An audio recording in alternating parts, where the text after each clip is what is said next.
You are selling popcorn on campus. When you started, how much were you selling the popcorns for? It was like for 8, 10 cedis. But now, how much are you selling it for? 15. Let's say when you were selling it for 10 cedi, what was your cost price to produce one? Like 2 cedis, 50 pesos. Really? Yeah.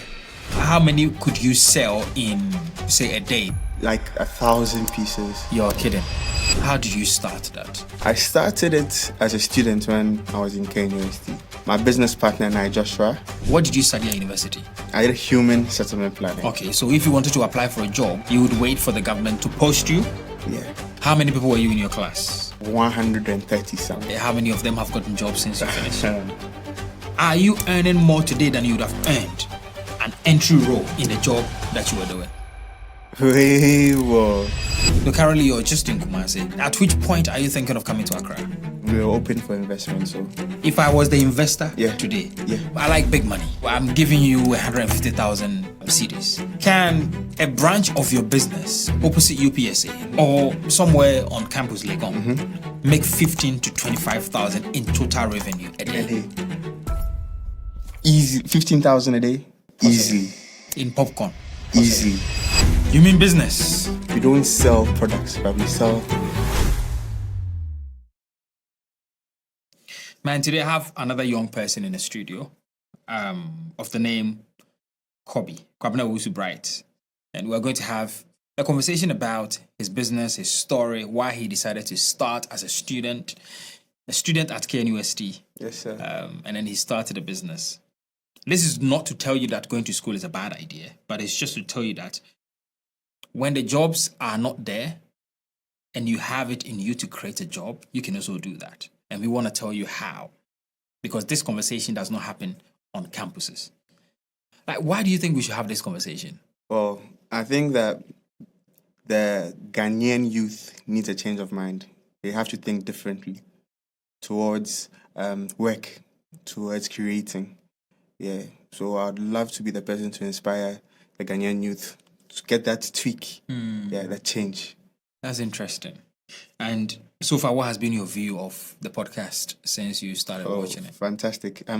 Actually, on my way coming here, the Uber I picked, the driver, I was on a corner, I was telling my friend that on my way to the Konnected Minds house.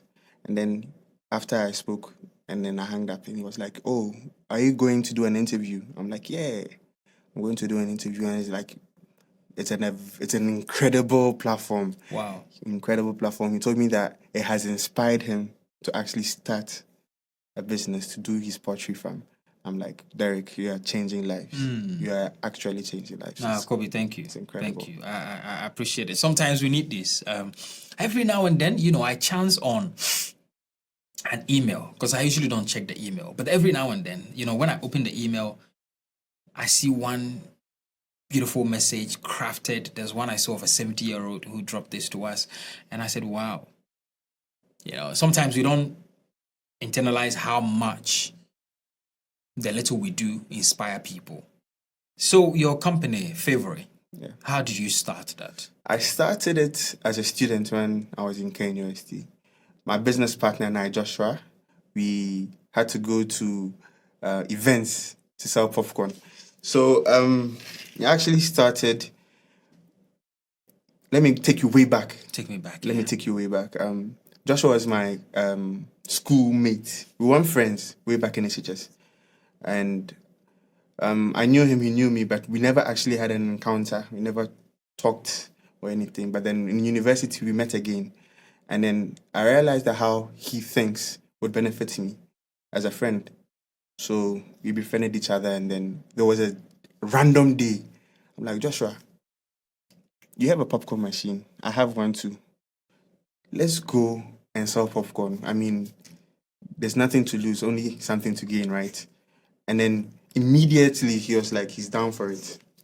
That's how the business started. How does Joshua think? And how is his thinking different from yours? Joshua is an intelligent human being.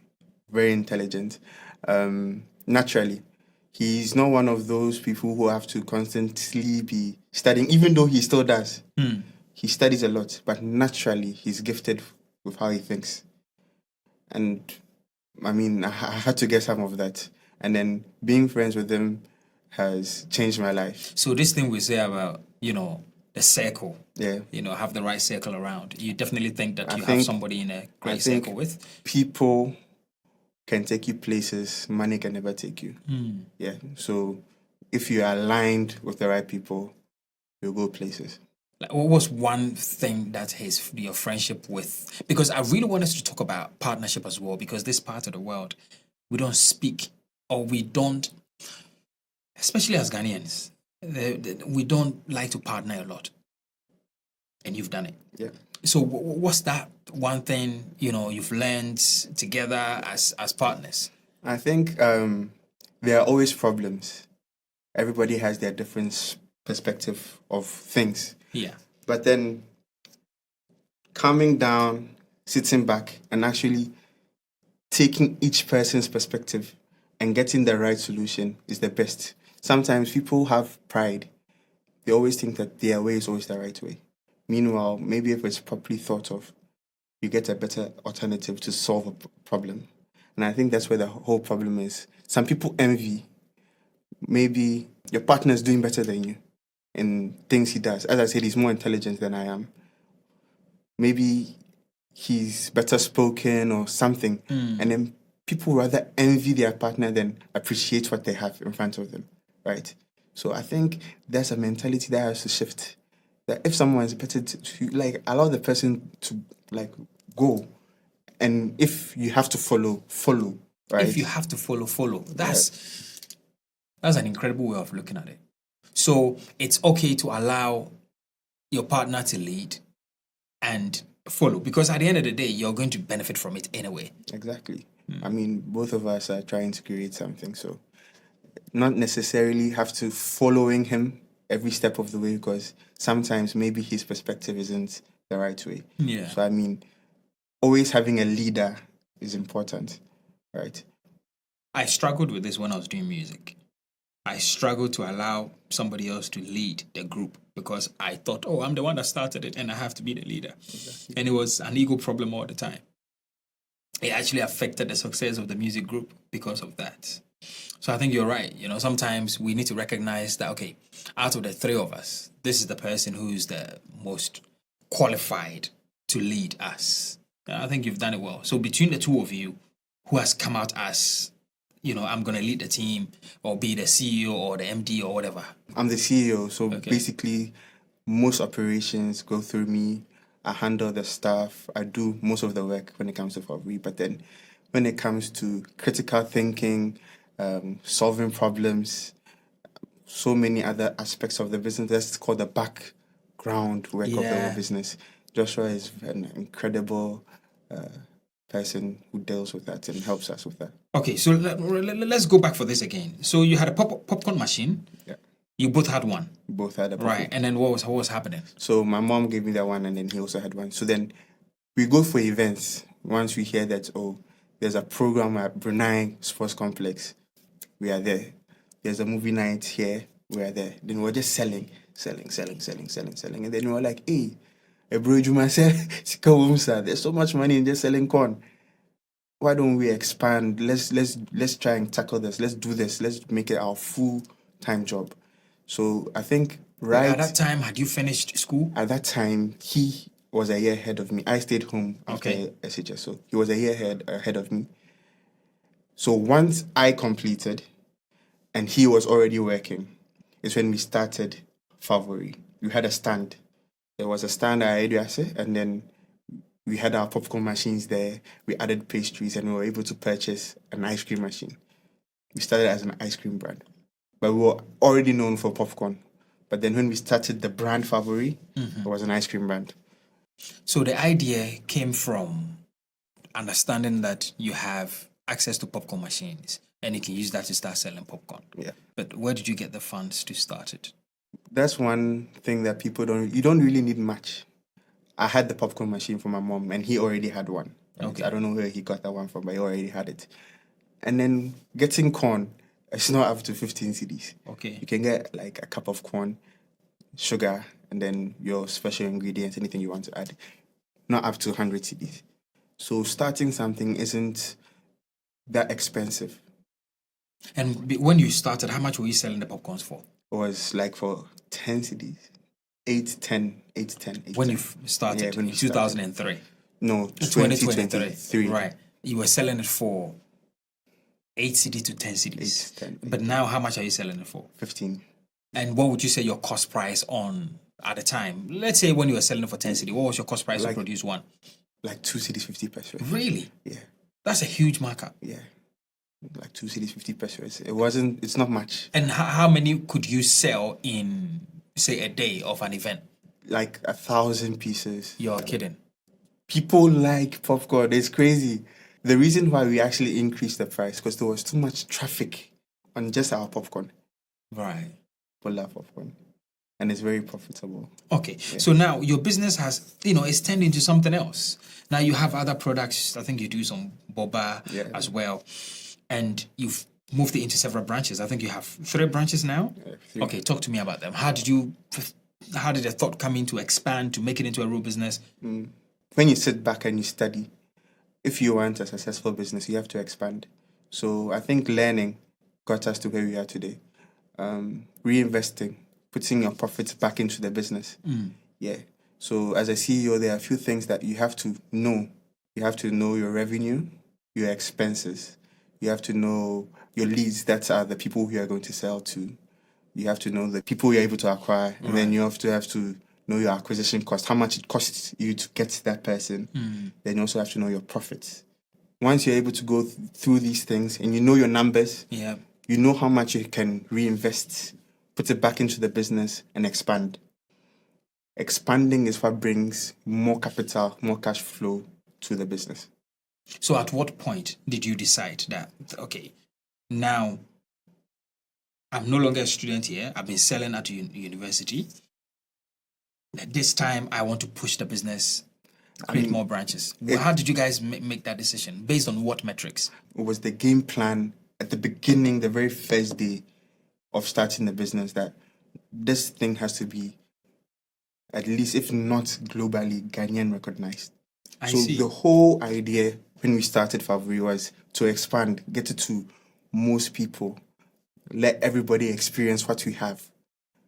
We don't sell products, but we sell an experience. Okay, what experience is that? Happiness. Okay. Yes. If you come to our environment, the students on the KNUST campus will let you know that what we have to offer isn't just boba tea, ice cream, but rather the experience they come and enjoy there.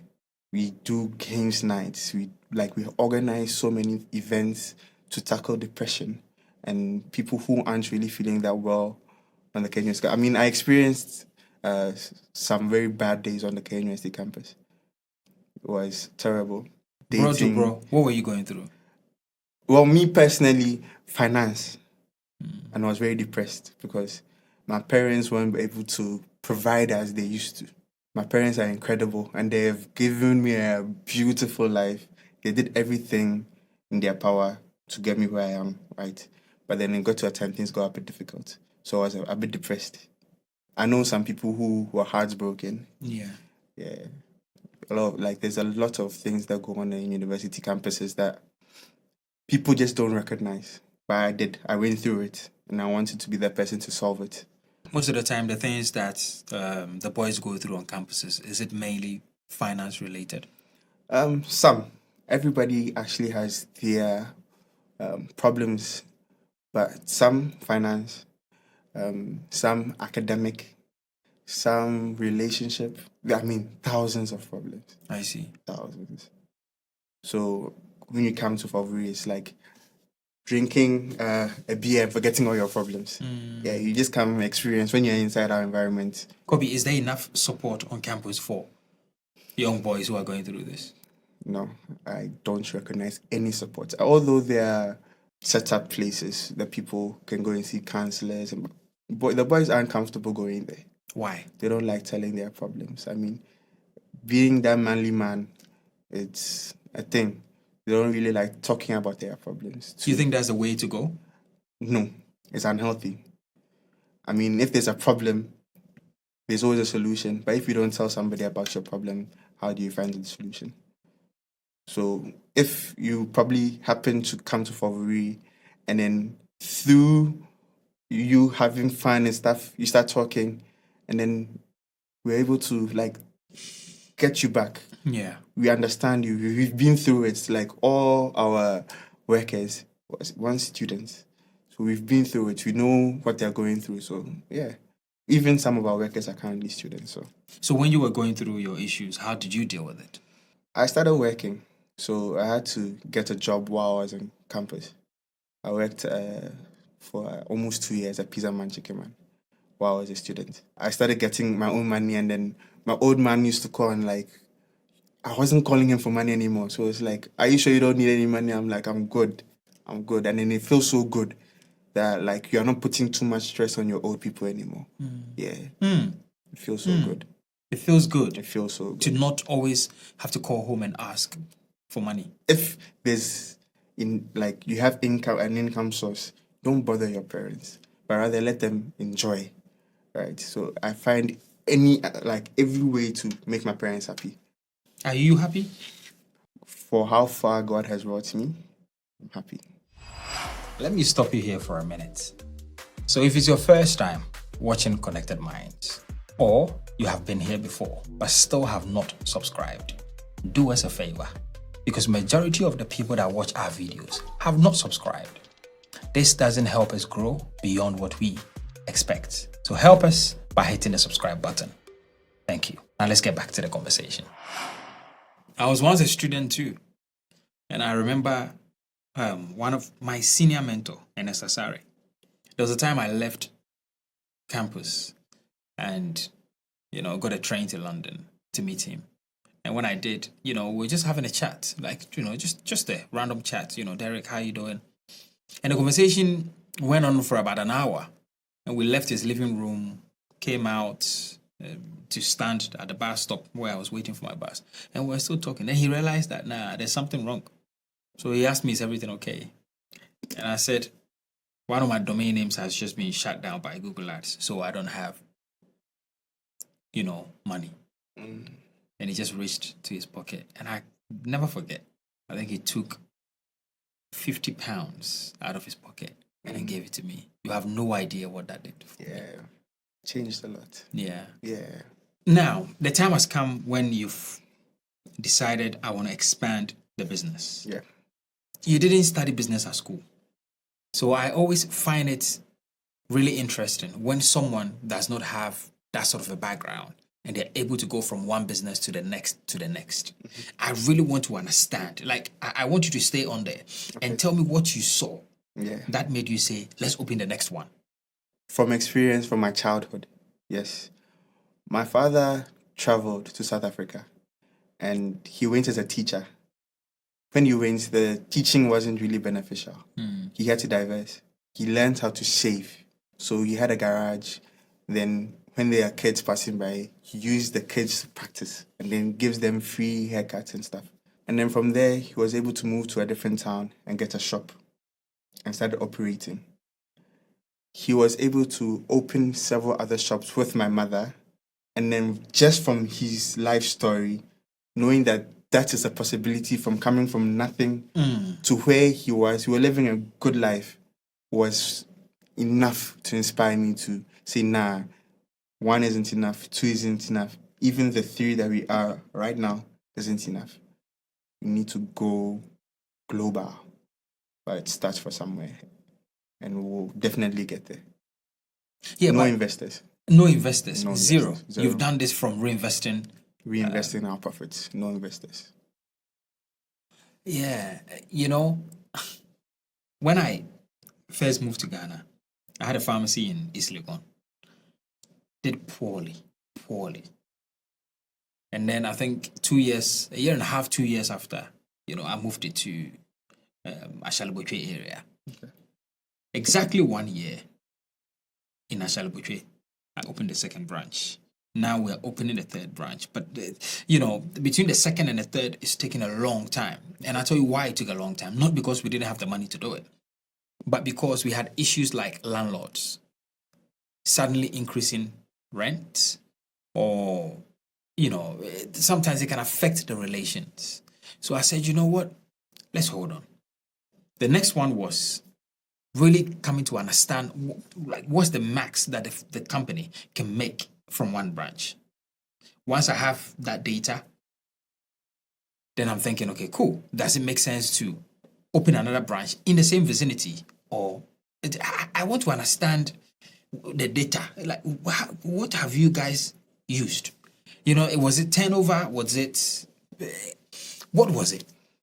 What was the metrics? First of all, I think that someone should interview you on your life story because right here on this podcast. Yeah. But anyway, it was turnover, right? Okay. We were just selling. We became a household name on campus. Yes. I mean, the type of money we were getting, me, myself, I had never seen that type of money in my life. I see. Right. Were you surprised? Very. I see. Didn't expect that. Right. And then again, I think the whole thing started when we didn't have a sitting area at our first branch. Okay. And then customers passed by and they were like, oh, isn't there anywhere we could sit down, dine in? It was a stand. There wasn't any. So then we had to create a solution to that. So we had to open a second branch on campus. Makes sense. So you opened the second branch because customers needed a place to sit and dine. I always say this, that if you pay close attention to your customers, they will tell you what the next step in your business is. And it was incredible. We thought that probably, the market for the first branch will come down because we are dividing it. Some people would rather prefer to go sit. Some people would pass by. Yeah. Different story. They both just keep on selling. And then now the third branch. And then the third branch, we're like, okay, since we are targeting students and they vacate, sometimes they can go to vacation for like up to 4 months. We have 12 people to pay, right? How do you do that? We had to open one in town where people could still buy. And we kept one on campus open and people were still buying.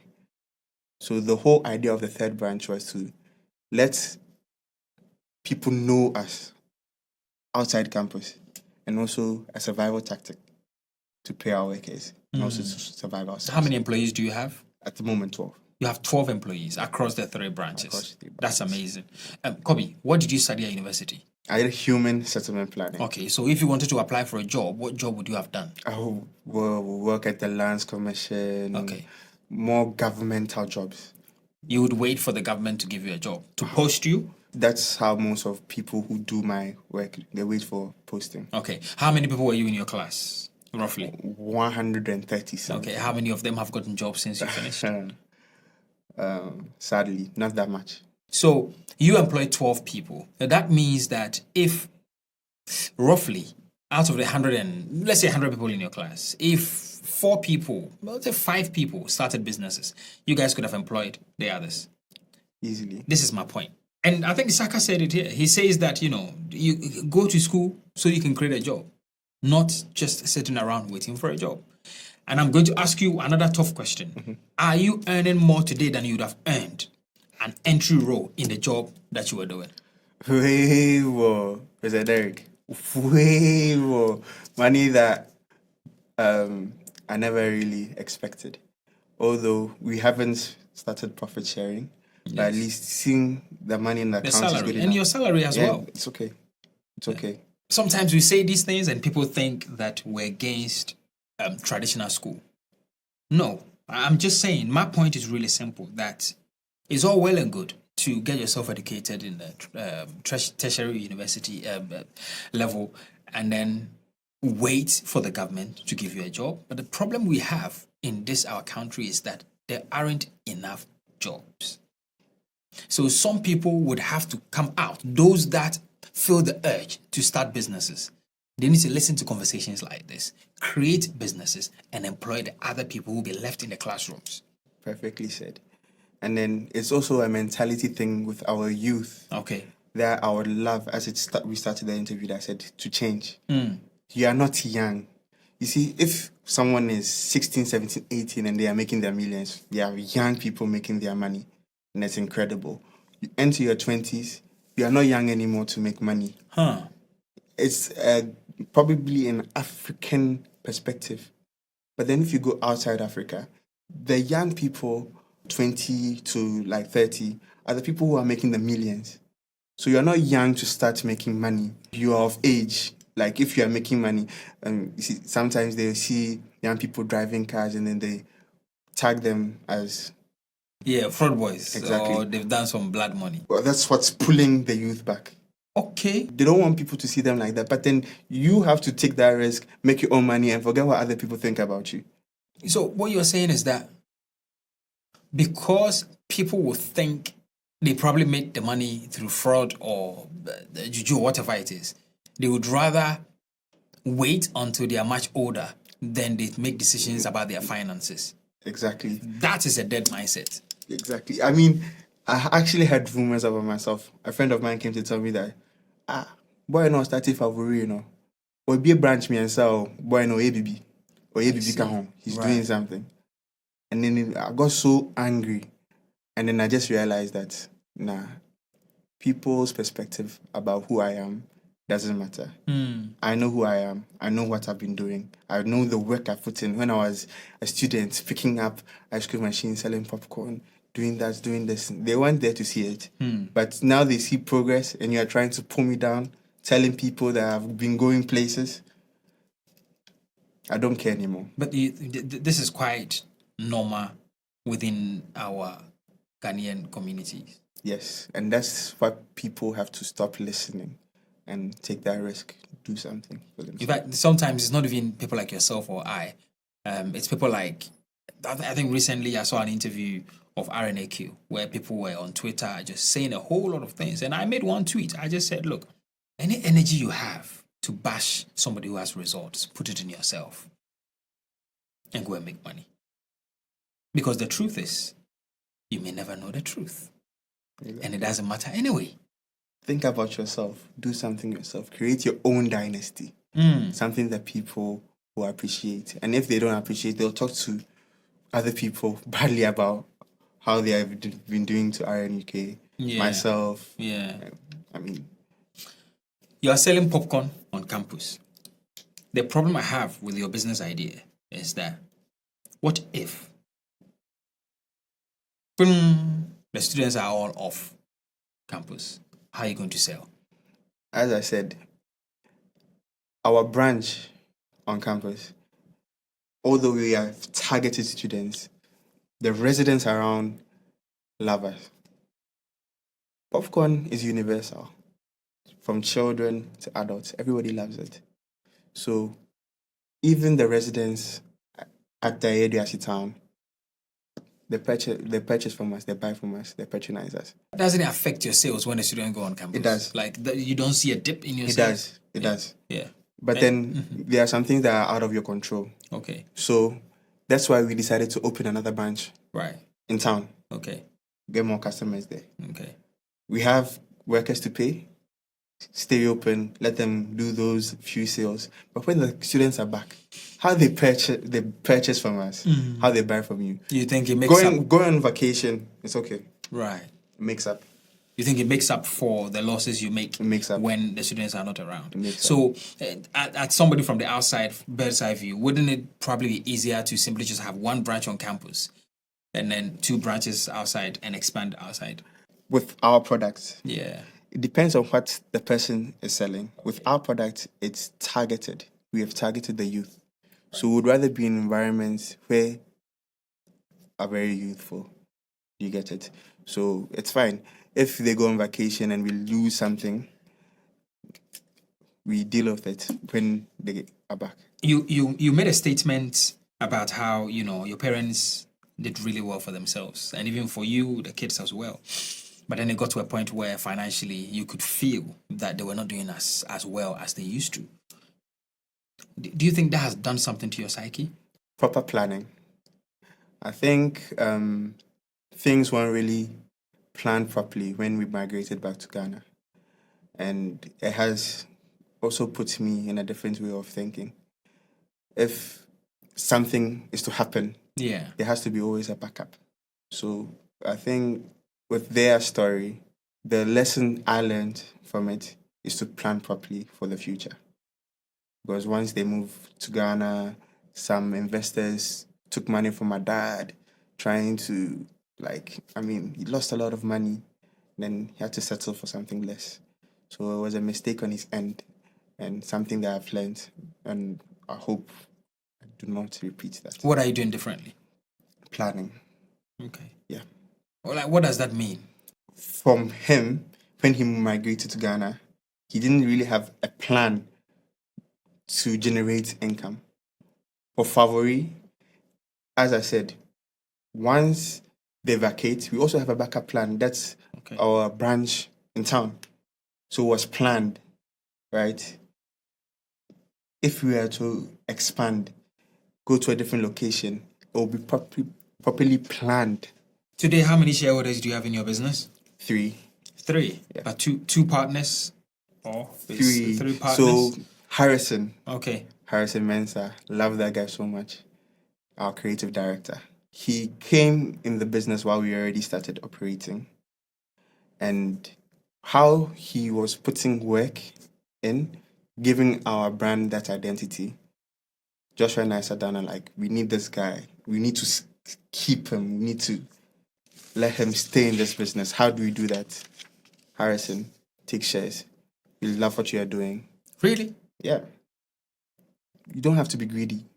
If you are building a dynasty, you don't have to be greedy because you know that in the future, even if you have 20, 35, whatever percentage you have in the business, will be worth millions in the future.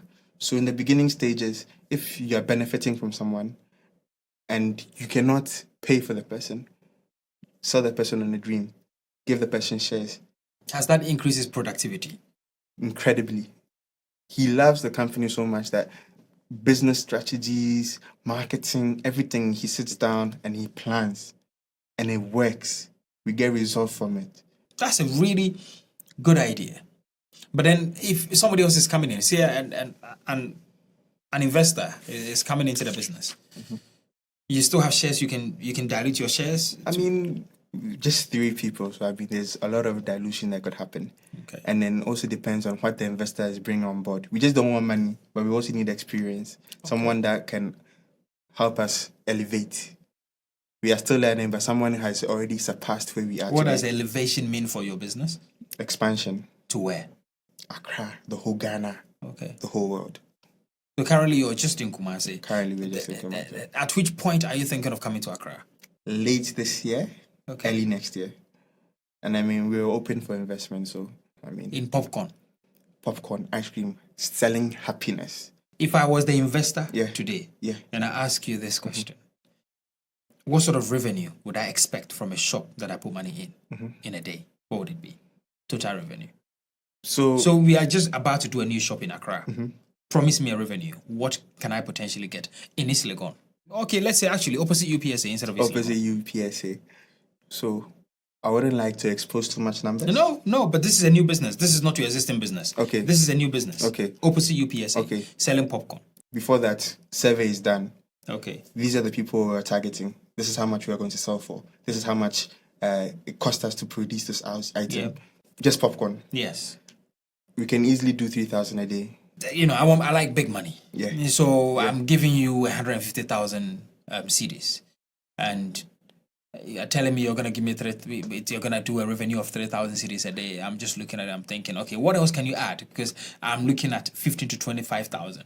You're looking for 50 to 25,000 revenue in a day. In a day. Yes. So what we will tell you is that bring your money. We have that branch open at UPSA. We reinvest that money to open a different branch in Legon. In the course of time, 4 or 5 months, all these branches come together and you get your money. Let me rephrase the question. Can a branch of your business opposite UPSA or somewhere on campus Legon, with everything you do, new branch, make 15 to 25,000 in total revenue a day? In a day, we can. Possible. Easily. Yes. Selling how many items? Popcorn, ice cream, boba, waffles, milkshake, hot chocolate. These 6 items. And then open for expansion. I mean, we always adding new things to our menu. So easy, 15,000 a day, easily. In total revenue. Easily. Possible. Okay. Now, next thing is that how do you make sure, but while you're opening branches, how do you make sure that your product has the same consistency across? We have a book, right? So everything is written down. Our recipe is written down. Okay. Our customer service, SOPs, everything is there. All you have to do is to give proper training and constant supervision. Okay. Right? To keep that standard. Who has access to the menu formula? Shareholders. Okay. And then also people we have dedicated positions in the people we started the company with. They all have those. Why is it important to keep it to a few people? Because what we are doing is incredible. People would love to steal our formulas. And then to keep that safe, not too many people have to have access to that. Because not all people aren't that loyal. People could sell your recipe, your business ideas, everything. So you just keep it in a small circle. You mean business? Is there anything we can still talk about that we haven't spoken about? The idea is just to change people's perspective about business. So if this podcast has been able to tackle that, I'm okay. Awesome. Thank you so much. And to my viewers and to my listeners, I'm definitely sure Kwabena is going to come for a part 2 in 2 years when he has 20 to 30 branches across the country. But if you made it to the end, I'd love to know in the comments. This is part of our youth segment, which we release on Wednesdays. So thank you so much for being here. My name is Derrick Abaitey, and we have been speaking with Kwabena. I'm out.